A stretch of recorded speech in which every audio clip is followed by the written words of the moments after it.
Rincones.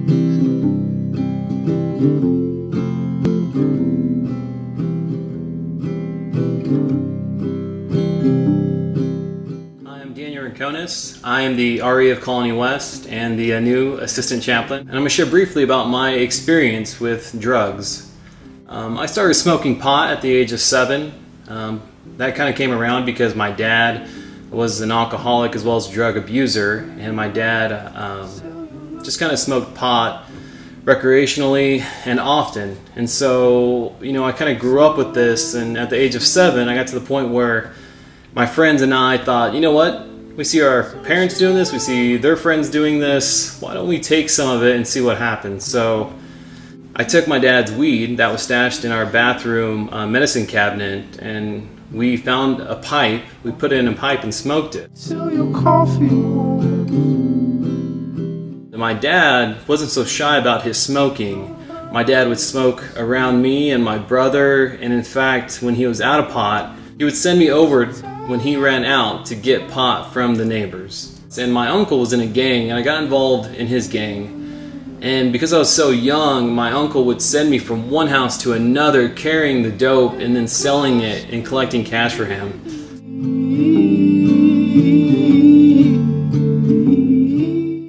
It got to a point though where, you know, I'm 16 and I'm not sure if I want to keep doing this. I don't feel all that smart, you know, I feel kind of dumb, and I feel like maybe pot is affecting me physically, and I don't like the way my parents look at me. Even though my dad smoked pot, you can sense that there was still judgment in his eyes towards me. You know, he was resenting the decisions I was making, especially from my mother. It killed me that my mom knew that I was smoking pot, and just the disgust that she had. So somewhere about 15 or 16, and it seemed like the drugs had dried up, right? I got into a rift, or a fight really, with one of my friends, and he was kind of the main guy who supplied the drugs. And so I found myself really in a tough spot. My supplier wasn't supplying anymore, and so I was kind of struggling, right? I was going kind of through some withdrawal. I wanted to get high, and so I kind of started going through this season of desperation. You know, I was trying to say, no, I'm all right. I don't need it. I don't need to get high. I can get over this. But the truth is, after about a week or two, I was yearning for it. I wanted to feel high again. I wanted that experience. And so I didn't have any money. So I did something I never thought I would do. I was riding my bike by this house, and it was kind of a nicer home, and I saw that they had a window open. And I just, in a moment of desperation, decided, you know what? I'm going to break into their home. I'm going to grab as many nice things as I can find in a matter of 5 minutes. I'm not going to stay long, just go in and out and be done with it and grab as much as I can, right? So I throw my bike down, I hop in this window, and there are people inside. There are people there who are awake. But it didn't matter. None of that was going through my mind of what would happen if I got caught. The thing that was really driving me, and the motivation here, was I want to get high. And so I hop into this home and I fall really hard to the ground, and it made a really loud noise. And believe me, I was scared out of my mind, but no one moved, no one heard me, I guess. No one came into the hallway. But I just remember moving left and right and grabbing a watch, and I found some cash actually on a table near a plant, and just snagged it, and I grabbed a few other things, and I was out. I got out of that house without anybody ever noticing. But later on, after, you know, I went and found a new supplier and got high, you know, after all that had passed, after I'd gotten what I had wanted, I felt really guilty and shameful, realizing that I did something pretty disgusting here. I broke into somebody's home. I can't imagine what it was like for them to recognize that maybe our house, our home, isn't as safe as we thought it was, right? And that's because of me, something I did. I was kind of involved with this church. They'd invited me, a guy from my basketball team at school invited me to play basketball at their church, and so I started going there. And this drug stuff was a problem for me, and so I asked the youth pastor at the time, you know, and I wasn't a believer yet, I wasn't even a Christian, and just said, hey, I need help. You know, I'm making really bad decisions, and I need somebody to help me out here and hold me accountable, and I want to stop. I did something really bad lately, and I kind of need some help here.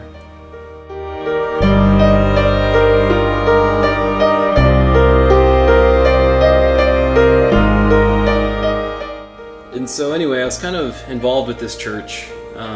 They'd invited me, a guy from my basketball team at school invited me to play basketball at their church, and so I started going there. And this drug stuff was a problem for me, and so I asked the youth pastor at the time, you know, and I wasn't a believer yet, I wasn't even a Christian, and just said, hey, I need help. You know, I'm making really bad decisions, and I need somebody to help me out here and hold me accountable, and I want to stop. I did something really bad lately, and I kind of need some help here. And that was kind of the start of my journey towards faith. You know, it was really kind of a year of this pastor just loving on me and telling me it's okay, but also at the same time, when I'm going through withdrawals, him allowing me to call him when I'm in my deepest need, wanting him, but him redirecting me. And this was the beauty of this relationship. Anytime I desired that, he would say, let's go to the movies, or let's go get something to eat, let's do something else. And after about a year of this, and not that I didn't make mistakes along the way, it really showed me, you know, God's love through this person.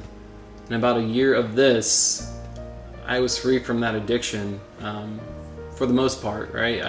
I kind of stopped. I wasn't yearning it as much. But through all that struggle, I started learning about God. You know, I started attending this church, and eventually I came to faith. The scary thing was, though, what would happen once I graduated and I wasn't part of the youth group anymore? Well, I decided I was going to come to Mid-America, and that was kind of a scary decision. I was worried, you know, if I come here, what about my family? What about my drug issues? You know, what about everything that is messed up in me? I can't be on a Christian campus. I'm so jacked. There's no room for me here.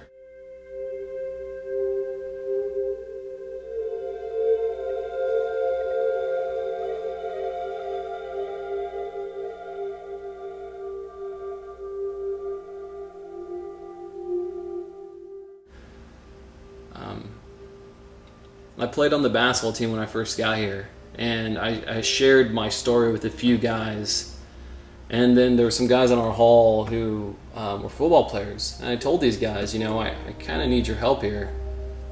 And I have to say this, you know, my 4 years of college, these football players and basketball players really invested in me and really committed that they were never going to allow me to touch a sip of alcohol or ever allow me to smoke pot.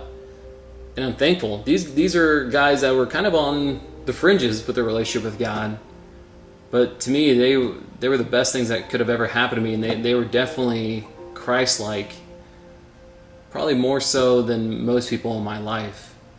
Because they cared about me, and they reached out to me, and they protected me from making that type of mistake, you know, going back or relapsing. And along the way, I had other people, Brady Bratz and other people on this campus, Christy Keene and others who are, and the REs really, who invested in me and who also helped me through that. And so all this to say, you know, it was a long journey overcoming this temptation, but it was well worth it. It's nice to be able to say that I was able to overcome this. You know, I know all of us at one point maybe have struggled with drugs, and you never know if you really can get over it. You play the story in your mind, I can stop at any time. It's going to be easy. But it wasn't for me. Maybe it is for some, but it's the people that I know who struggled with it, it hasn't been easy for them either. And so if there's anybody who's struggling here, it's okay. You know, many of us have struggled with this. I have. And so there are people here who can help you, as I've shared with you that there have been people in my life who have helped me get over this.